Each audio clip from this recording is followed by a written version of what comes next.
வணக்கம், நான் உங்கள் யஷ்வந்த் குமார். இன்றைக்கி நம்ம சேனலில் ஒரு ஈஸியான டேஸ்டியான கேரமல் கஸ்டர்ட் செய்கிறது எப்படின்னு பார்க்க போகிறோம்.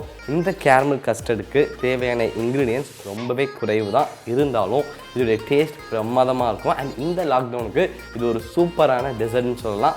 இப்போ இந்த ப்ரிப்பரேஷனுக்கு தேவையான இன்க்ரீடியன்ட் இது எப்படி செய்கிறதுன்றதை பார்க்கலாம். கேரமல் கஸ்டர்ட் செய்கிறதுக்காக ஒரு பாத்திரத்தில் 120 ml அளவு பால் நல்லா கொதிச்சுக்கிட்டு இருக்குது. இதில் 60 கிராம் அளவு சர்க்கரை சேர்த்துக்கிறேன். இப்போ இதோட நல்லா கிளறி விட்டுக்கோங்க. இந்த சர்க்கரை பாலில் நல்லா டிசால்வ் ஆனதன் பிறகு நம்ம ஸ்டவ் ஆஃப் பண்ணிக்கலாம். இப்போ இந்த பால் எடுத்து சைடில் வச்சுக்கோங்க. இங்கே ஒரு பவுலில் 2 முட்டை வச்சுருக்கேன். இதை விஸ்க் யூஸ் பண்ணி நல்லா பீட் பண்ணிக்கலாம். நல்லா பீட் பண்ணதன் பிறகு நம்ம காய்ச்சின பாலை கொஞ்சம் கொஞ்சமாக சேர்த்து நல்லா இதை கிளறி விட்டுக்கோங்க.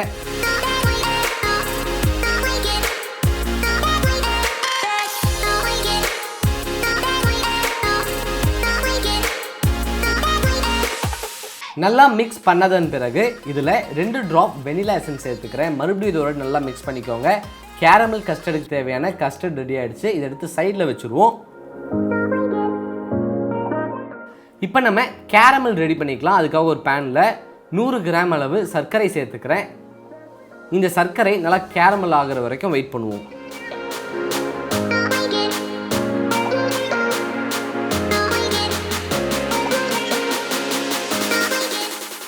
கேரமல் கஸ்டர்டுக்கு தேவையான கேரமல் ரெடி ஆகிடுச்சு.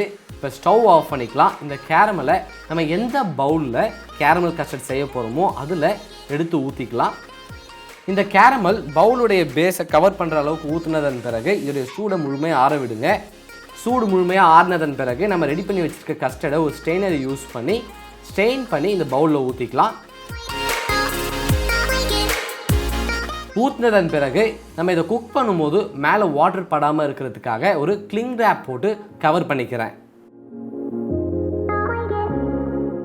அடுத்து நம்ம கேரமல் கஸ்டர்டை குக் பண்ண போகிறோம். அதுக்காக ஒரு பாத்திரத்தில் தண்ணி நல்லா கொதிச்சுக்கிட்டு இருக்கு. இதில் இந்த பவுல் எடுத்து ப்ளேஸ் பண்ணிக்கலாம்.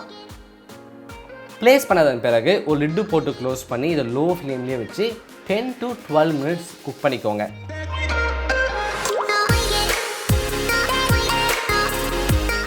கேரமல் கஸ்டர்ட் நல்லா குக் ஆனதன் பிறகு இதில் லிட்டு ஓப்பன் பண்ணிடலாம்.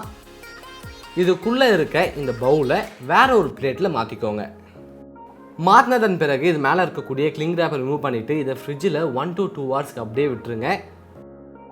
அதன் பிறகு இதை டீமோல்ட் பண்ணி வேற ஒரு பிளேட்டில் மாற்றிக்கலாம். அவ்வளோதான், ரொம்ப ஈஸியான டேஸ்டியான கேரமல் கஸ்டர்ட் ரெடி.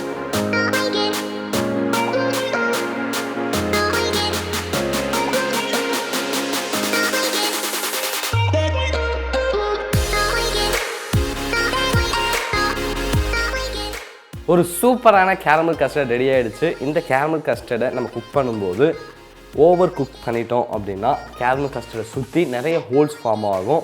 அதனால் இதை கரெக்டாக குக் பண்ணிக்கோங்க. இதை நீங்கள் வீட்டில் ட்ரை பண்ணி பாருங்கள். ட்ரை பண்ணி பார்த்துட்டு உங்களுடைய ஃபீட்பேக்கை கீழே கமெண்ட் பண்ணுங்கள். இதே மாதிரி இன்னொரு சூப்பர் ரெசிபியோட உங்களை நான் சந்திக்கிறேன். And then bye from Yashwant.